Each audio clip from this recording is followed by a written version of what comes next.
Notice in verse 1 that his recipients are located scattered in districts of Asia Minor. We covered that already. What I want you to see here is that in verse 1, they're also identified or referred to as aliens. That's a key word in this epistle.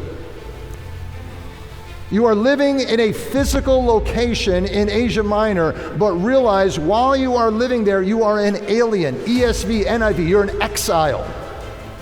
King James Version, you're a stranger. We could say that these believers, and us also by implication, are temporary residents here. That's all we are. We're only a temporary resident here. We're a foreigner here, we could say. We're a refugee here. The early church would use terms like, we're pilgrims, or we're sojourners. And that is, beloved, such an important theological point that we need to camp out on. It's a beautiful way to describe our relationship while we're here on earth and our relationship to people of this earth. We are not earthlings. We are aliens here. We are foreigners here. This is a different country for us as Christians, and we should be experiencing that continually. We are here, we must understand, only on a temporary basis. We coined the hymn from 1924 that this is not my world, but I am just what? I'm just passing through this world. I'm in a sense from another place, and in a short amount of time, I am destined when I die or Jesus returns to go back to that place. That is my true home. As Paul said in Philippians 4, our citizenship is not here, but it is in heaven. That's why Colossians 3:1, we have our minds fixed upon the things above, not the things of this world. I am just a visitor. I'm a visitor. I'm living in a tent, and the tent pegs are staked in the ground very loosely because I'm getting up and I'm moving soon.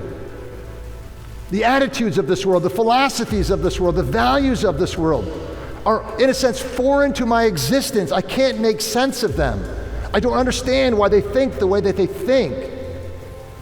It's not the decisions and the way I would act based upon being asked the same question as to how I might respond. They hate the one that I love the most. And the things that they love the most, not all the things, but many of the things that they love the most, I personally hate. The things that the world cherishes have no meaning to me, have no significance to me. As I go through this world and as I draw close to Christ, I feel more out of place. I don't feel more like I'm fitting in as much as I used to. I feel distant from the world. I feel out of place. The world thinks I'm strange because of that. They look at me differently than they look at other people. I'm a foreign visitor. I have an allegiance not to this world but to my native homeland, and I refuse to fall in love with this world too much because this world counters my core beliefs. While I'm here, I'm not just floating through life.